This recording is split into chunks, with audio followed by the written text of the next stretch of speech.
Okay, so this is one of the shorter meditations that comes after one of the longer ones. And that longer meditation, 101, ended with a question. What is this conjuring art? Well, it's posted, the question comes after a statement.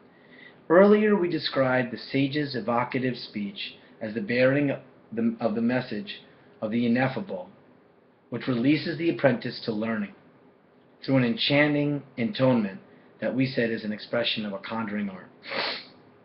What is this conjuring art that intones through invocation, that invokes with a particular kind of calling, vocare, that calls out and makes supplication and calls on to declare something, a relation, to be binding or an effect? So it's in response to that question that I begin the meditation from this day, which is going to go back and take up a figure of ancient philosophy, somebody called the seer, S-E-E-R. The conjuring art of teaching is a response to the call of the divine. In the past, this has been named divination, as a kind of prophetic seeing, and the practitioner of this art named seer. The seer stands for the one who is an observer of the deep, the mysterious, one who stands before the profound gap of possibility, one who is reposed before the nothing, not yet. A seer is, quote, a person endowed with profound moral and spiritual insight or knowledge, a wise man or sage who possesses intuitive powers, unquote from the dictionary. The modality of the sage is that of the seer, better named hearer, because the art practiced by the sage finds its inspiration from the reception of a calling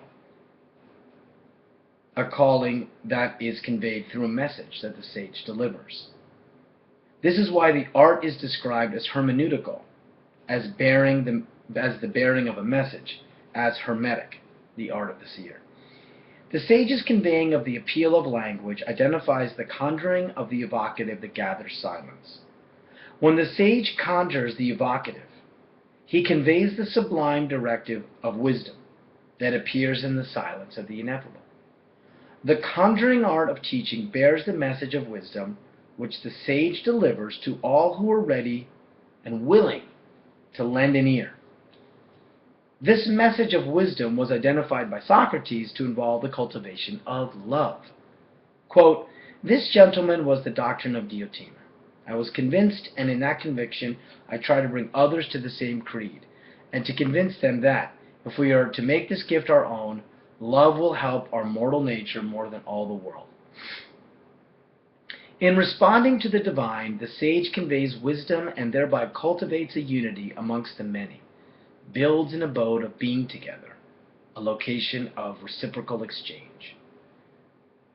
This location is cultivated through painstaking listening that attends to the saying of the other. But the many are unified by the sheltering of the ultimate horizon, being's processual unfolding that appears as the mysterious path of possibility. To dwell poetically together is to walk this boundless boundary together. This movement is learning itself, guided by the sage who bears the message of wisdom and gathers together the learning community. This message conveys the appeal of language, the beckoning of being to heed wisdom and to cultivate peace and freedom together. Heraclitus offers the following, quote, of all the words yet spoken, none comes quite as far as wisdom, which is the action of the mind beyond all things that may be said, hence the ineffable. End quote. Another quote, wisdom is the oneness of the mind that guides and permeates all things. So fragments 18 and 19. With these two fragments, Heraclitus identifies wisdom as the response of the guiding directive of the ineffable, right? The mind beyond all things that may be said. Beyond all things that may be said. That's the ineffable.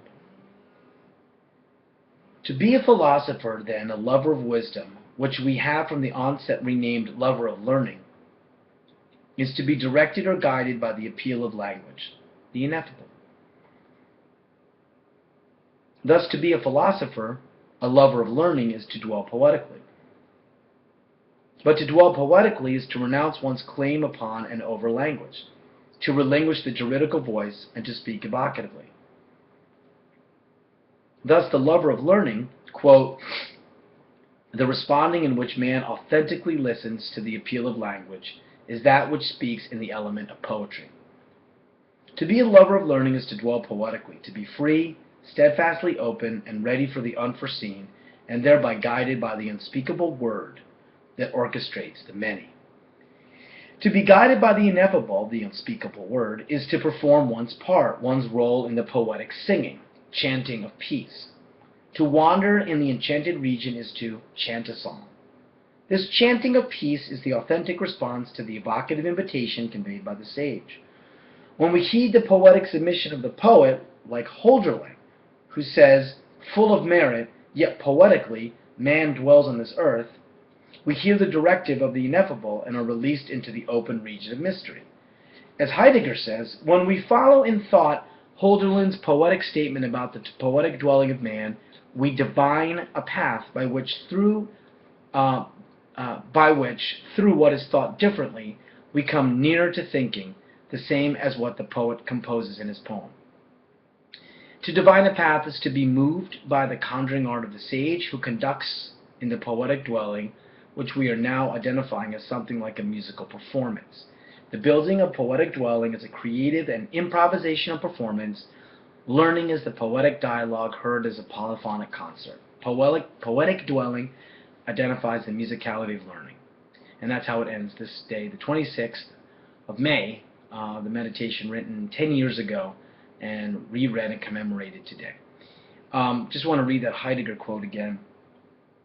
So I said, when we heed the poetic submission of the poet, like Holderlin, who says, full of merit, yet poetically man dwells on earth, we hear the directive of the ineffable and are released into the open region of discovery. As Heidegger says, when we follow in thought Holderlin's poetic statement about the poetic dwelling of man, we divine a path by which, through what is thought differently, we come near to thinking the same as what the poet composes in his poem. I really like what Heidegger says here when he says about that we divine a path. So that's why I was linking it to the seer, or the one who is who can see forward, and that's the link to the sage. So for more on this, check out the blog, Duarte Being and Learning. That's the name of the blog, at Blogger, where I'll be posting these videos and also writing a commentary on, and further, it's not just a and also read my book, Being and Learning, where this material was published. Let's see if I can get it in there. There it is, Being and Learning.